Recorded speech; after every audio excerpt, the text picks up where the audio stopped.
Hello दोस्तों, कैसे हैं आप सब। एक बार फिर स्वागत है आपका अपने YouTube channel Sunny Thakur blogs में। और मैं आपका दोस्त सनी ठाकुर आज एक बार फिर हाजिर हूं आपके सामने एक नई वीडियो पर रिएक्शन लेकर। तो दोस्तों, अभी हम जिस वीडियो पर रिएक्शन बनाने वाले हैं वो वीडियो मैंने डॉक्टर विकास दिव्य कीर्ति सर के यूट्यूब चैनल विकास दिव्य कीर्ति से लिया है। और ये जो वीडियो जो सर ने वीडियो सर की self confidence versus narcissism, doctor Vikas Divya Kirti जो सर ने वीडियो बनाई थी, 2 घंटे की वीडियो है। तो हम इस वीडियो पे रिएक्शंस बना रहे हैं, पार्ट्स में इसके रिएक्शन लेके आ रहे हैं। तो हम आज पार्ट 3 बनाएंगे इसका और देखेंगे कि सर इसमें आज क्या बता रहे हैं। चलिए दोस्तों, वीडियो शुरू करते हैं और वीडियो क्लास में बात करेंगे। तो गाइस, वीडियो का ओरिजिनल लिंक आपको मिल जाएगा डिस्क्रिप्शन में, आप जाकर ओरिजिनल वीडियो भी देख सकते हैं। साथ ही साथ सर के चैनल विकास दिव्य कीर्ति को भी जरूर चेकआउट कीजिएगा। इसके साथ ही दोस्तों, मेरे YouTube channel Sunny Thakur blogs को भी जरूर चेकआउट कीजिएगा। बेल आइकन जरूर दबाइएगा और सब्सक्राइब जरूर कीजिएगा। वीडियो को लाइक कीजिएगा, शेयर कीजिएगा अपने फ्रेंड और फैमिली के साथ और कमेंट करके मुझे बताइएगा आपको वीडियो कैसी लग रही है। चलिए दोस्तों, वीडियो शुरू करते हैं। स्टार्ट। कि पश्चिम का समाज इस समय नार्सिसिस्टिक एपिडेमिक से गुजर रहा है, महामारी फैल।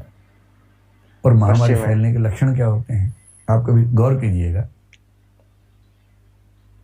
आप देखिए, कोई व्यक्ति मैं शब्द का प्रयोग कितनी बार करता है और हम शब्द का प्रयोग कितनी बार करता है। अच्छा, अगर किसी की भाषा में मैं और मेरा बहुत ज्यादा है, हम और हमारा नहीं आ रहा है, इसका मतलब है कि मामला गड़बड़ है। अच्छा। क्योंकि ये समझना पड़ेगा कि आप जब परिवार में हैं, देश में हैं, तो कुछ भी होता है तो जिम्मेदारी हम सबके सामूहिक है, अच्छे मामलों में, बुरे मामलों में भी। एक अच्छा टीम लीडर जब भी सफलता होगी उसका श्रेय टीम को देगा। हाँ, सही बात है। हमारी टीम ने ऐसा ऐसा किया, हमारी टीम शानदार है, कभी नहीं बोलेगा कि मैंने ऐसा किया। एक गुड लीडर और जब कोई गलती हो जाएगी तो सबकी जिम्मेदारी अपने ऊपर लेगा कि मेरी गलती है, मैं इसके लिए क्षमा मांगता हूं। टीम का नाम कभी नहीं आने देगा। और जब कोई श्रेय लेने के नाम पे बार बार मैं, मेरा ये करे, इसका मतलब लक्षण ठीक नहीं है। और ये इस समय पश्चिम में, भारत में भी आप कह सकते हैं, अच्छा, इतना ज्यादा हो गया है मैं का इस्तेमाल। ऐसे गीत, ऐसे संगीत, ऐसी फिल्में जो इंडिविजुअल बेस्ड हैं। और एक शब्द आजकल चलता है, इंडिविजुअल वर्शिपिंग कल्चर, व्यक्ति पूजक संस्कृति। जिस जिस देश में ये संस्कृति, इस समय दुनिया भर में संस्कृति है।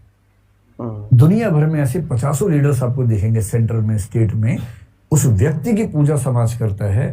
पॉलिसी में भी आया बहुत। हाँ, अमेरिका में ट्रम्प को लेकर ये बात खूब कही गई थी उस समय, पुतिन को लेकर भी कही जा रही है, बोल्सोनारो जो ब्राजील में, उनको लेकर कही जा रही है, भारत में कई लोगों को लेकर कही जाती है, सेंटर में, स्टेट में, कि व्यक्ति पर ध्यान है, ध्यान पॉलिसी पे नहीं है, ध्यान नीति पर नहीं है।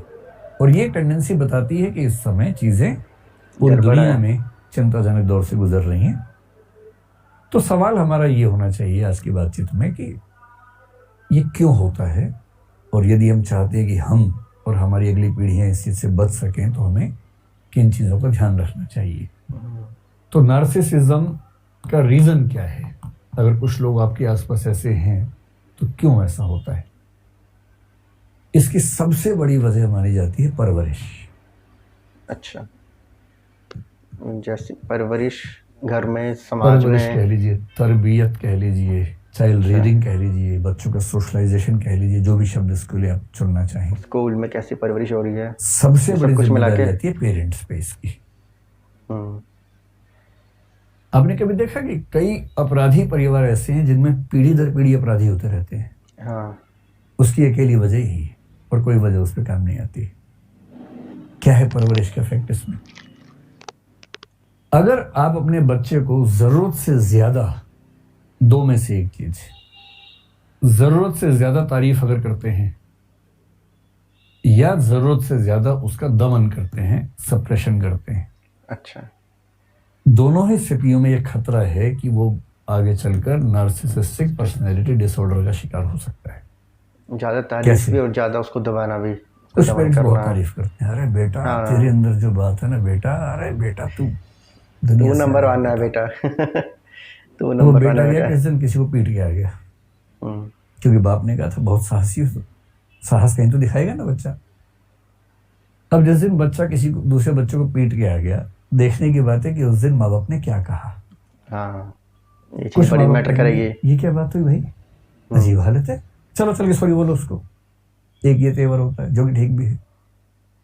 एक ये होता है कि चलो कोई बात नहीं यार, ठीक है, हो जाता है, इसका मतलब पीटा हो कभी कभी हम कुछ नहीं बोलेंगे। तीसरा क्या होता है, उसने कितने मारे पापा? 2, तूने 8। क्या बात है यार, मेरा बेटा मजाक है। अरे अब कितने साल के हो बेटा? 8 साल के। बेटा 12 का हो जा, तमंचा दिलवा दूंगा। 12 में तमंचा, 16 में स्टेन गन बेटा। फिर सबको मारना आराम से, जो भी ठीक ड्रेस व्रेस में ना उसको मार देना, है ना। खराब चीजों को देखना अच्छा नहीं होता, मार ही देना उसको।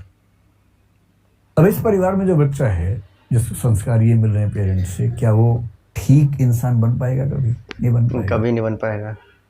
फिर वो अपने बाप को देखता है, उसके बाप का व्यवहार उसकी माँ के साथ हाँ, ऐसा है जैसे मालिक और दास का संबंध हो। अपराधी उस फैमिली महिला में। को इतनी हिम्मत नहीं कि परिवार के मसलों में एक सेंटेंस भी बोल सके। तो वो क्या सीख रहा है कि सारी शक्ति मेरे पास होनी चाहिए, और जब वो बड़ा होगा सारी पावर मेरे पास, मैं कालीन भैया बनूंगा। कालीन भैया मेरे अच्छे दोस्त हैं, मैं जानबूझकर ना बोल रहा हूँ। तो मैं कालीन भैया बनूंगा, सारी पावर मेरे पास होगी, इस पूरे इलाके में कोई सांस भी लेगा तो मुझसे पूछ के देगा, वरना गोली मार देंगे। तो जो परवरिश में यदि आपने गलत चीजों पर तारीफ करनी शुरू कर दी, बच्चे ने हिंसा की, बच्चे ने गाली दी, गाली दे क्या है? कौन सी? ये वाली। अरे बेटा 3 और सिखाता हूँ, नोट बनाओ, ये वाली गाली है, ये वाली है, ऐसे देते हैं, इस सीक्वेंस में देते हैं। अगर आप इस लेवल पर बच्चों को ट्रीट कर रहे हैं तो सीधी सी बात है कि बच्चे आगे चलकर आपसे आगे ही निकलेंगे। हर बाप चाहता है कि बच्चा आगे निकले, तो बच्चा आगे निकल जाता है। इस मामले में भी आगे निकलता है। दूसरा तरीका क्या है? अननेसेसरी रिप्रेशन या सप्रेशन अगर बच्चे का होता है, बच्चा कुछ भी करे, हाँ बेटा एग्जाम ठीक रहा, हाँ मम्मी ठीक रहा, कितने नंबर है पापा? 99% है। एक कहाँ गया?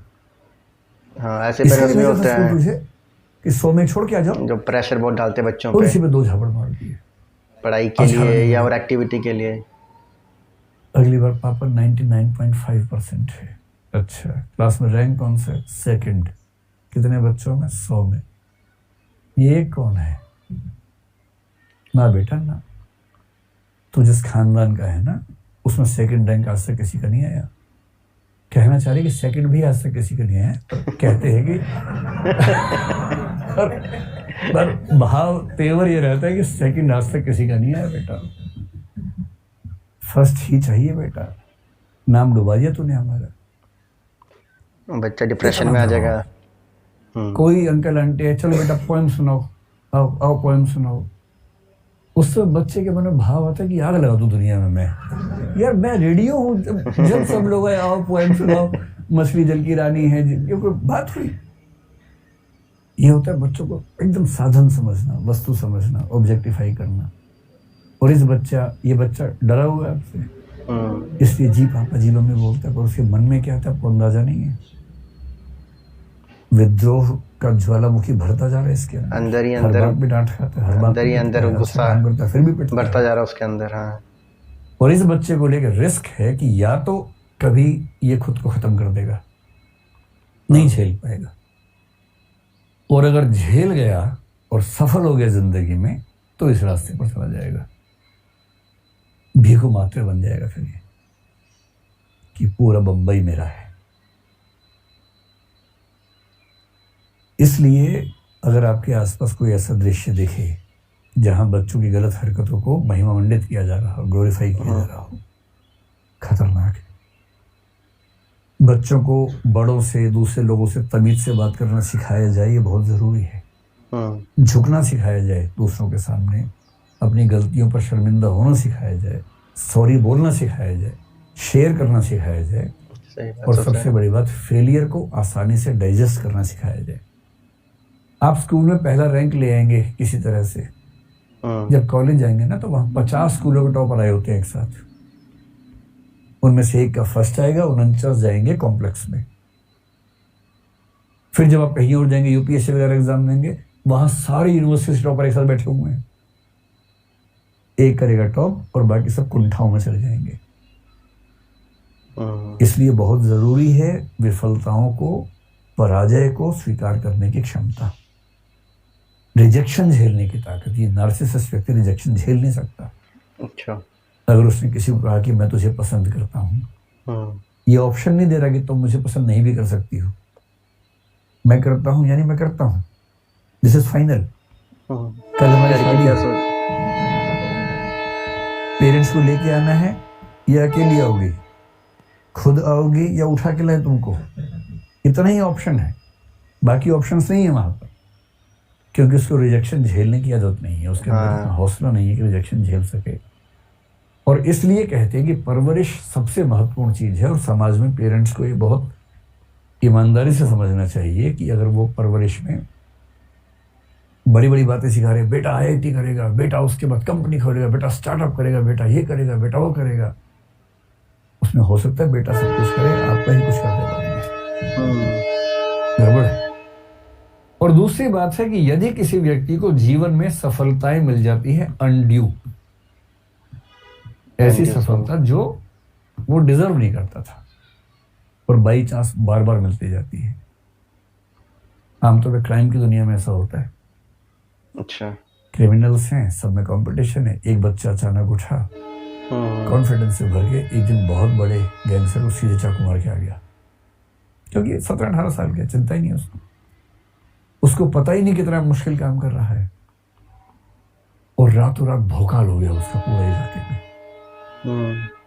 और एक दिन में 17 साल का बच्चा अचानक, मतलब सब उसका इतना सम्मान, पुलिस के लोग सलाम ठोक रहे हैं अकेले में अंधेरे में आके, बड़े बड़े अपराधी कह रहे आज से आप हमारे बॉस हैं, वो समझ नहीं पा रहा क्या हो गया। ये सोशल मीडिया में भी होता है, आपने एक कुछ गाया वाया, कुछ पोस्ट लिखी, कुछ डांस किया, अचानक वायरल हो गया, कई लाखों करोड़ों लोगों ने आपका देखा वीडियो, लाइक किया और कहा वाह वाह वाह वाह वाह। ये इस व्यक्ति के खत्म होने की शुरुआत है। अब क्या होगा, ये इतना ऊपर चढ़ गया चने के झाड़ पे, इसको उतरना बड़ा मुश्किल है वापस। अब ये चाह रहा है कि मैं फिर से ऐसा डांस करूं, फिर से ऐसे लाइक्स हैं, फिर से आते नहीं है, वो एक ही बार आते हैं, बाई चांस आते हैं। अगली बार आप डांस करेंगे वैसा, तो वैसा नहीं हो पाएगा, उसमें ओरिजिनलिटी नहीं आ पाएगी, और कर भी देंगे तो लोग कहेंगे हाँ हाँ ये वैसा ही है, वैसा ही है। और 1 करोड़ लाइक्स के बदले रह गए 10,000 लाइक्स। उसके पहले 5 भी नहीं आते थे, पर बेंचमार्क आपका 5 नहीं है, बेंचमार्क हो गया 1 करोड़। और आप डिप्रेशन की ओर जा रहे हैं, एंजाइटी की ओर जा रहे हैं। आप बार बार चाह रहे हैं मैं उस चीज को दोहरा सकूं, जो दोहराना संभव नहीं है, क्योंकि सोशल मीडिया की दुनिया में रोज नया स्टार बनना है। कोई सुंदर व्यक्ति कल आएगा, अचानक कुछ कर देगा, लोग उसके पीछे दीवाने हो जाएंगे। आपकी सुंदरता एक बार देख ली। ऐसे कई लोग हमने देखे पिछले 10 साल में, जो सड़क पर थे, गरीब थे, अच्छा गाना गाते थे, अचानक पॉपुलर हुए, पॉपुलैरिटी झेल नहीं पाए और उसके बाद सब खत्म हो गया। 2-3 एग्जांपल आए हैं, 2-3 के ज्यादा एग्जांपल आए हैं सोशल मीडिया पे। इस ट्रैप को, ये जो अनड्यू सक्सेस होती है, और अगर ये 2-3 बार मिल जाए लगातार, तब तो संभालना बड़ा मुश्किल काम। और कुछ लोग कहते हैं कि बायोलॉजिकल फैक्टर्स भी होते हैं, कुछ हार्मोन्स वगैरह भी होते हैं, लेकिन वो तो एक अलग मामला है जिस पर हमें ध्यान देना चाहिए। वो ये है अच्छा, कि हम अपने समाज में बच्चों को ये समझाएं, क्या समझाएं, क्या क्या लेसन्स हो सकते हैं, क्या ध्यान रखना चाहिए, प्रिकॉशंस अगर कहना हो तो क्या होनी चाहिए। कल को जब आप पेरेंट्स होंगे तो विशेष रूप से काम आएगा। अभी भी छोटे भाई बहन तो होंगे ही आपके, उनको तो सिखा ही सकते हैं। सबसे पहले सिखाना है कि रिजेक्शन कैसे झेलनी है, थोड़ा बहुत फेलियर भी सीखें। हाँ, ये जरूरी है लाइफ में आगे बढ़ने के लिए। तो कायदे से रिस्पॉन्ड करना है, मतलब रिजेक्ट करने वाले को भी कायदे से करना चाहिए, नार्सिसिस्ट नहीं बनना चाहिए उसको भी। लेकिन अगर रिजेक्शन हो जाए तो ये नहीं कि अच्छा मुझे मना किया, मुझे ये नहीं, इतना ही कि अच्छा ठीक है कोई बात नहीं, एज यू विश। सबसे अच्छा तो ये होता है मस्त मौला होना चाहिए व्यक्ति को। आपने किसी को प्रपोज किया, उसने रिजेक्ट कर दिया, शिफ्ट डिलीट मारिए दिमाग से। और 4 दिन बाद कोई पूछे कि उसने रिजेक्ट किया था, याद आती है, और आप कहें कौन, किसकी, कौन है ये? अरे तू नहीं, कोई और से। ऐसा क्या इतनी बड़ी दुनिया में क्या मतलब है किसी एक व्यक्ति के पीछे पागल होने से? ऐसी फेलियर सहजता से ठीक है भाई, हर आदमी कैसे सफल हो सकता है हर चीज में, ठीक है। हमने कोशिश की, 50 बच्चे क्लास में पढ़ते हैं, मैंने कोशिश की पर मेरा 8वां रैंक आया। मैं 42 से ऊपर हूं, मैं ये भी तो देखूंगा। 7 से पीछे हूं, ठीक है, एक पक्ष ये भी है, पर 42 से ऊपर भी हूं। दोनों के बीच में मेरा सेल्फ एग्जिस्ट करता है, तो उस सेल्फ को मैं समझूंगा। तीसरी बात है कि ये वाला संस्कार की विनम्रता के साथ अपने बड़ों से और बाकी लोगों से भी, केवल बड़े ही क्यों, किसी के साथ भी पेश आने की जो तमीज है वो तमीज तो होनी चाहिए। डेमोक्रेटिक बिहेवियर का एक मतलब क्या होता है कि जब आप कुछ कहें तो आपको अपना विरोधी पक्ष सुनने की क्षमता होनी चाहिए। भाई आपकी राय से सब लोग क्यों सहमत होंगे? कोई आपको बता सके कि सर आपकी बात ठीक है पर मुझे ये बातें सहमति की नहीं लग रही आपसे। ये ना हो कि अगर ये बोला तो मैं पिटूंगा उसके बाद, नहीं, ये भरोसा हो लोगों को आपके साथ बात करते हुए कि अगर आप उनके विरोध की बात भी करेंगे तो आप शालीनता से सुनेंगे और उसमें से काम की बात को निकाल के स्वीकार भी कर लेंगे। अगर ऐसा आपके परिवार के लोग कर पा रहे हैं, बच्चे कर पा रहे हैं, तो मान के चलिए कि वो कायदे के इंसान बनेंगे, कॉन्फिडेंस से भरे हुए लोग होंगे, ना कि नार्सिसिज्म की समस्या से ग्रस्त होंगे। ये बेसिक बातचीत मैंने इसके बारे में कर ली है। अब आपके मन में जो भी सवाल हों इसको लेकर मनोविज्ञान पर, वो पूछें। कोई चिंताएं हो जो एड्रेस ना हो पाई हैं तो वो पूछिए। सर पूछना ये चाहते हैं कि सेल्फ कॉन्फिडेंस और ओवर कॉन्फिडेंस में वो कैसे पता चलेगा कि हमारा सेल्फ कॉन्फिडेंस ओवर में कंप्लीट हो गया है, और ओवर कॉन्फिडेंस क्या ये जो आपने बताया नार्सिसिज्म, ये ओवर कॉन्फिडेंस को नार्सिसिज्म बोला जाएगा? बहुत इंटरेस्टिंग सवाल है। अगर आप मुझे अनुमति दें तो मैं 5-7 मिनट में इसका जवाब विस्तार में देना चाहूंगा, ठीक है। पहले ये समझे कि जो कॉन्फिडेंस हमारे अंदर होता है वो कैसे आता है, कहां से आता है।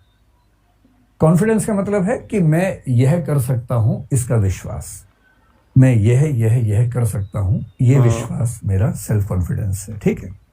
मैं ऐसा हूं, सेल्फ एस्टीम है। मैं यह कर सकता हूं, कॉन्फिडेंस है। सेल्फ कॉन्फिडेंस का संबंध दरअसल सेल्फ की धारणा के साथ है।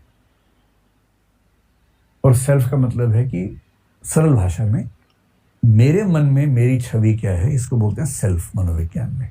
मेरे मन में मेरी छवि। बहुत छोटे बच्चों में अपनी छवि होती ही नहीं। जो बहुत छोटे बच्चे हैं, कुछ महीनों तक की उम्र में, उनको ये एहसास ही नहीं होता कि वो हैं, कि वो भी है। इसका एक एक्सपेरिमेंट कई लोग करते हैं। कुछ एनिमल्स को लेके भी ऐसी बात कही जाती है कि उनके अंदर भी सेल्फ कंसेप्ट बहुत क्लियर कट नहीं होता। अच्छा, मैंने ये प्रयोग कई बार करके देखा, आप भी करके देखिए। अगर आपके पास कोई पशु पक्षी हो पालतू, गोदी में उठा लीजिए, अगर छोटा है तो गोदी में उठा लीजिए, शीशे के सामने जाइए। आप कोशिश कर करके थक जाएंगे, वो शीशे में खुद को नहीं देखेगा। वो नार्सिसस की तरह ये समझ ही नहीं पा रहा कि ये मैं ही हूं, उसे लग रहा कोई और है, क्योंकि सेल्फ की धारणा उसके दिमाग में है ही नहीं। अब ह्यूमन बीइंग के जो बच्चे होते हैं, 1 महीने का बच्चा, 1.5 महीने का बच्चा, उसे गोदी में उठा के शीशे के सामने ले जाइए, वो खुद को नहीं देखेगा, आपको देखेगा। आपको देखेगा, फिर बाहर देखेगा, कहता एक जैसे दिख रहे हैं दोनों। खुद को नहीं देखेगा, क्योंकि उसको ये एहसास है ही नहीं कि मैं भी कुछ हूं। ये सेल्फ की धारणा धीरे धीरे बनती है। और कैसे बनती है? बड़ा खतरनाक कंसेप्ट है। सारा खेल मनोविज्ञान में इस कंसेप्ट पे टिका हुआ है। जिस व्यक्ति ने इसकी सबसे खूबसूरत व्याख्या की, मतलब मेरी राय में उससे अच्छी व्याख्या किसी ने की, उसका नाम था चार्ल्स हटन कूले। अमेरिकन सोशियोलॉजिस्ट, साइकोलॉजिस्ट कह लीजिए। 1860s से 1930s के बीच में रहा। अच्छा। और ठीक इसी समय में एक व्यक्ति और रहा अमेरिका में ही, जिसको हम बोलते हैं जॉर्ज हर्बर्ट मीड। दोनों की व्याख्या मिलती जुलती है, लेकिन C.H. कूले का एक वाक्य बोलता हूँ, वाक्य सुन के आपको आनंद आ जाएगा। उसका वाक्य क्या है? लंबा वाक्य है, लिखने में दिक्कत होगी, मैं बोलता हूँ 2-3 बार ताकि आप मन में बिठा लें उसको क्या है। उसने 3 वाक्य बोले। आपको लगेगा कि भाषा का खेल है, पर भाषा का खेल है नहीं। I am not what I think I am, I am not what you think I am, I am what I think you think I am. ये सुन के लोगों को लगता है क्या भाषा की लफाजी चल रही है भाई, इसको हिंदी में कर लेते हैं। मैं वह नहीं हूं जो मैं सोचता हूं कि मैं हूं। अच्छा। मैं वह भी नहीं हूं जो आप सोचते हैं कि मैं हूं। मैं वह हूं जो मैं सोचता हूं कि आप सोचते हैं कि मैं हूं। अभी तो ऐसा चल रहा होगा दिमाग के अंदर, ये जंतर मंतर जैसी फीलिंग आ रही होगी ना, लेकिन इसका भाव समझिए क्या है। मेरे मन में अपने आप को लेके सम्मान का भाव है या नहीं। कुछ ये लोग दूसरों पर डिपेंड आत्म अपमान से औरों पर भरे डिपेंड होते हैं। करें। हमेशा खुद को कोसते रहते हैं कि मेरे अंदर ये नहीं है, मेरे अंदर वो नहीं है, मैं तो पागल हूं, मैं तो ये हूं। हमेशा खुद को खारिज करते रहते हैं। वो उनका सेल्फ है। कुछ नार्सिसिस्ट है, वो उनका सेल्फ है। कैसे बनता है? मैंने आपसे कहा ना, पेरेंट्स सबसे बड़े जिम्मेदार होते हैं। उसी पेरेंट्स वाली बात को जीएस मीड ने एक शब्द दिया जिसको बोलते हैं, जो स्पेशलाइज्ड अदर्स कह लीजिए, या एक दो शब्द और चलते हैं इसके लिए। एक होता है जनरलाइज्ड अदर्स, और एक होता है कोई शब्द है बड़ा अच्छा जिसका सिग्निफिकेंट अदर्स है। सिग्निफिकेंट शब्द का इस्तेमाल किया उसने, सिग्निफिकेंट अदर्स। अच्छा, स्पेशलाइज सही शब्द नहीं है, सिग्निफिकेंट। इसका मतलब क्या हुआ? मैं जानता हूं कम से कम 1000 व्यक्तियों को, शायद 10,000 को जानता हूँ। किसी से ऐसी परिचय है, कोई मेरे पड़ोस में रहता है, सामने दिख गया कभी। मेरे बहुत सारे स्टूडेंट्स हैं, मैं चेहरे से उनको जानता हूँ, पर मेरी जिंदगी पर उनका प्रभाव बहुत कम है। कुछ लोग मेरे जीवन में ऐसे हैं, आपके जीवन में भी ऐसे होंगे, जिनका आप पर प्रभाव बहुत ज्यादा होगा। उनको बोलते हैं सिग्निफिकेंट अदर्स, जीएस मीड की भाषा। ये सिग्निफिकेंट अदर्स आपका सेल्फ का कंसेप्ट क्रिएट करते हैं। कैसे? आप अपना कंसेप्ट कैसे बनाते हैं, उन 3 लाइनों को समझेंगे। पहला, मैं वह नहीं हूं जो मैं सोचता हूं कि मैं हूं। यानी मेरा सेल्फ का कंसेप्ट मेरी चाहत से नहीं बनता। मैं अपने बारे में कुछ भी सोचता रहूं तो मेरा सेल्फ का कंसेप्ट वैसा बनेगा नहीं, और नाटक बेशक करता रहूं मैं, बनेगा नहीं। आप मेरे बारे में क्या सोचते हैं, मुझे फर्क ही नहीं पड़ता इस बात से। फर्क पड़ता है, लेकिन जो कहना चाह रहे हैं कूले, वो दरअसल इससे फर्क नहीं पड़ रहा कि आप क्या सोचते हैं। फर्क इससे से पड़ता है, मुझे क्या लगता है कि आप मेरे बारे में क्या सोच रहे हैं। बड़े खतरनाक बात है। मैं आपको एक एग्जांपल से बात समझाता हूँ। एक बार मुझे एक ध्यान है, होली की शाम को कवि सम्मेलन चल रहा था। जब मैं स्टूडेंट था तो हम ये सब हरकतें करते थे होली की शाम को। मैं भी उसमें रहता था। 20-30 दोस्त होते थे, लोग अपनी कविताएं पढ़ते थे, तालियां बजाते थे। अब उसमें एक लड़का था, बहुत ही रद्दी किस्म की कविता लिखता था। उसे बिल्कुल कविता लिखनी नहीं आती थी। आती हमें भी नहीं थी, पर हम कहते थे कि हमें नहीं आती तो हम नहीं गाते थे। उसको आती नहीं थी, पर उसको लगता था कि आती है। ये सेल्फ का कंसेप्ट बिगड़ा हुआ था। अब उसने एक घटिया सी कविता सुनाई सबके सामने, बहुत ही घटिया सी कविता। आप इमेजिन कर लीजिए कुछ भी। अब उसने एक लाइन बोली, जैसे कुछ हम जूम कर लें कि आज मैं होली खेल रहा था। ठीक है, सामान्य सी बात है, लेकिन लोग मजे लेने वाले बैठे थे। उन्होंने कहा, वाह क्या बात कही है, वाह, अरे वाह वाह, फिर से बोलिए, फिर कहिए, वाह क्या, सुभान अल्लाह सुभान अल्लाह। ये सब करने लग गए। अच्छा, बाकी सबको पता है कि मजाक चल रहा है, सब मुंह दबा के हंस भी रहे हैं। उस बेचारे को समझ नहीं आ रहा कि मजाक चल रहा है, और उसको लग रहा है कि इतनी घातक बात लिख दी मैंने। जबकि लिखा क्या है, आज मैं होली खेल रहा था। अच्छा, मजाक उड़ाने वाले भी सीरियस मुंह बना के मजाक उड़ा रहे हैं। सब समझ रहे मजाक चल रहा है, एक वही नहीं समझ रहा। तो फिर उसने शर्माते हुए कहा, अच्छा आप कह रहे, तो फिर से सुनाते हैं। आज मैं होली खेल रहा था, वाह वाह वाह, फिर क्या हुआ। अब उसने ऐसे 3-4 लाइन सुनाई जिससे कोई वैल्यू नहीं थी कविता के रूप में, पर जब वो मन से उतरा, इतनी तालियां पीटी सब लोगों ने, इतनी तालियां, नहीं एक बार फिर सुनाइए, हम लिखेंगे, आप सुनाइए, हम लिखेंगे इसको, हम घर पे भेजेंगे। ये सब करने लग गए। वो बेचारा सुना रहा है, सब लोग नोट कोई नहीं कर रहा है, ऐसे पेन घुमा रहे हैं, ऐसे कांटे पीटे बना रहे हैं, सब दिखाने के लिए कि हम क्या कर रहे हैं। और अंत में उसको खूब तालियां बजा के कुछ पुरस्कार दे दिया। आपको प्रथम पुरस्कार आपको दिया जाता है। अब जब वो चला गया, सब ठहाके मार रहे, कैसा पागल आदमी है। और वो जिस भाव से गया है, वो सिकंदर समझ रहा खुद को कि मुझसे अच्छा कभी कोई नहीं है। अब तो निराला और कालिदास का स्थान, तुलसीदास का स्थान खतरे में है। कबीर का तो कोई पूछेगा नहीं, कबीर को तो मेरे बात तो वो इस भाव में है। खेल किस चीज का है, मुझे क्या लग रहा है कि आप मेरे बारे में क्या सोच रहे हैं। जबकि सब मजाक बना रहे हैं, पर इसको लग रहा है कि लोग उसे तारीफ कर रहे हैं। और इस लगने से उसका सेल्फ कॉन्फिडेंस इतना बढ़ गया कि इसको अब लगता है कि आज मैं ऊपर आसमान नीचे, ये उस भाव में आ गया है। ये है सेल्फ कंसेप्ट। और हमारा सेल्फ कॉन्फिडेंस कितना होगा, एग्जैक्टली उतना होगा जैसा हमारा सेल्फ कंसेप्ट बना है। अच्छा। और वो बनाने में बहुत बड़ी भूमिका हमारे आसपास के लोगों की। यदि कोई आपके घर में ऐसा है जो लगातार आपको धिक्कारता रहता है, इतना भी नहीं आता, तुम्हें ये भी नहीं आता, आप पानी लेके गए, गिलास गलती से गिर गया, साल में एक आध बार हम सबसे गिलास गिरता है, उनसे नहीं गिरता जो उठाते ही नहीं है। जो मालिक लोग हैं उठाते नहीं, उनसे क्यों गिरेगा भाई? वो हमेशा बोलते पानी लाओ, कोई लाके देगा पानी, वो उठा के पी लेंगे, टेबल पे रखे हुए, उनसे नहीं गिरता। जो रोज 50 बार पानी लेके जाएगा, कप लेके जाएगा, कभी तो गिरेगा उससे एक आध बार। सही बात। एक बार कब गिर गया किसी से, और उसे क्या कहा लोगों ने, बेशरम, इतना भी नहीं आता, इतने बड़े हो गए, पेड़ जैसे हो गए, कब उठाना नहीं आता तुम्हें अब तक? जबकि रोज 50 बार को 365 से गुणा कर लीजिए, मतलब 3650, मतलब 18-20 हजार बार उसने गिलास रखा, तब एक बार गिरा है, और उस पर इतनी गाली दे दी। होना क्या चाहिए? 20,000 बार में एक बार गिरा, चलो गिरा तो हमें लगा भगवान तो नहीं हो भाई तुम, 8-10 बार तो गिरना ही चाहिए था, एक ही बार गिरा। ऐसे बाप और माँ मिल जाएंगे तो बच्चे में कॉन्फिडेंस रहेगा, और वैसे मिल जाएंगे तो जो थोड़ा बहुत कॉन्फिडेंस वैसे खत्म हो जाएगा। सही बात है। इसलिए आपके सिग्निफिकेंट अदर्स आपकी चीजों पर कैसे रिएक्ट करते हैं, कैसा एहसास दिलाते हैं, इस सबसे तय होता है आपका कॉन्फिडेंस।